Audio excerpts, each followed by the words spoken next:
It's time for a retro wrestling review! From the main event marks. For anyone who remembers WCW's Hog Wild, which turned into Road Wild the next year, they were absolutely awful. Good news is that it only lasted for 5 years, so an entire half a decade. The bad news is that it was replaced in the year 2000 by something equally as bad, New Blood Rising.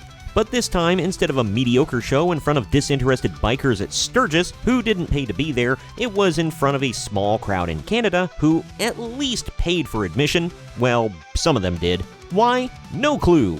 I am Troy. From the main event marks, let's get into it. This is the main event!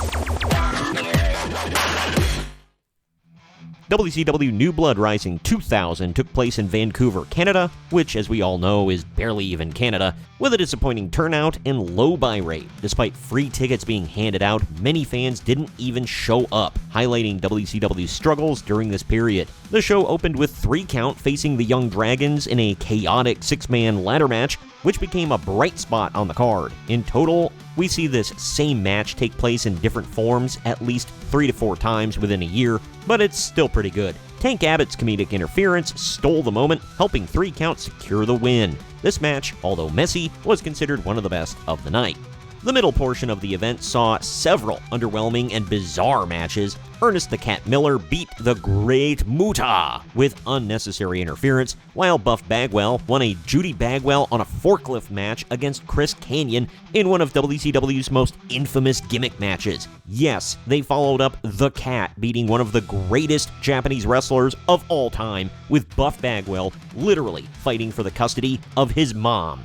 A 4-way tag team match for the WCW World Tag Team titles followed, which was marred by convoluted refereeing from the Filthy Animals, though Chronic ultimately won the titles from the Misfits in Action, The Perfect Event, and the team of Sean O'Haire and Chuck Palumbo. To describe this match as a clusterfuck is just not enough. Meanwhile, Billy Kidman defeated Shane Douglas in a strap match, which is another we'll see 3 to 4 variations of this same match throughout the year kind of situation. But the post-match antics overshadowed the action, leaving the crowd largely indifferent. Basically, Tori Wilson attempts to attack Kidman, but gets paddled. Douglas saves her and literally hangs Kidman. Vito then randomly comes out for the save of Kidman. Reno then attacks Vito from behind. Why? Don't know.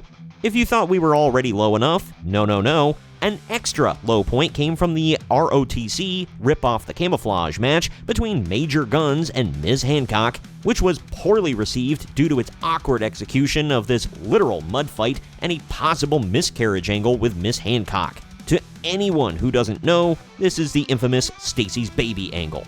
Following that debacle, Sting squashed the Demon in less than a minute, though post-match interference from the Dark Carnival led to more chaos. Chronic ends up making the save for Sting after he gets hanged by Vampiro. Lots of hanging going on at this show. Chronic then challenges the Dark Carnival to a match for Chronic's newly won tag titles. Why? Again, don't know. Stop trying to make sense of things. Lance Storm's Canadian Rules match against Mike Awesome with special guest referee Jacques Rougeau had the potential to be good, but was ruined by overbooking with confusing rule changes throughout. Bret Hart's surprise appearance at the end garnered a huge pop, but all of this just felt wasted. Backstage, Kevin Nash mentions that Goldberg hasn't been seen, so it will likely be just him and Scott Steiner tonight, with Nash aiming for the World Championship. After that, Chronic loses their newly won WCW World Tag Team titles to the Dark Carnival after interference by the Harris Brothers. This further cements Chronic as completely stupid. Meanwhile, Booker T vows to defend his WCW title, taking a shot at Jeff Jarrett with his signature line, "Don't hate the playa, hate the game." The triple threat match between Kevin Nash, Scott Steiner, and Goldberg was one of the most notorious events of the whole show and WCW's entire year of 2000. Goldberg's off-script departure, refusing to take the jackknife from Nash, left Steiner and Nash scrambling to improvise a finish, according to commentary. Tony Schiavone, Scott Hudson, and Mark Madden tried to sell this chaos as legitimate, but it further underscored WCW's lack of direction. Nash ultimately won, but the match's confusion detracted from what should have been a key storyline moment. But that's not all, folks.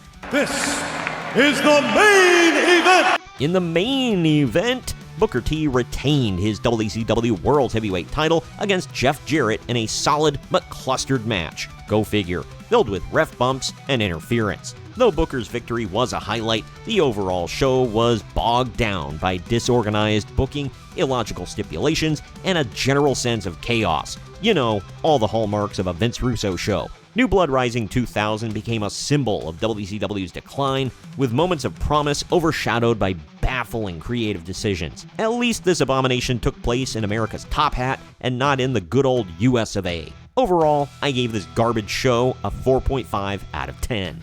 Comment down below with what you thought about the event. I'd love to converse with you down in the comments section. If you'd be kind enough, please share this video around to everyone you know, and don't forget to like the video, subscribe to the channel, and click the notification bell to stay up to date every time I post brand new content. I am Troy for the Main Event Marks, and I will see you next time.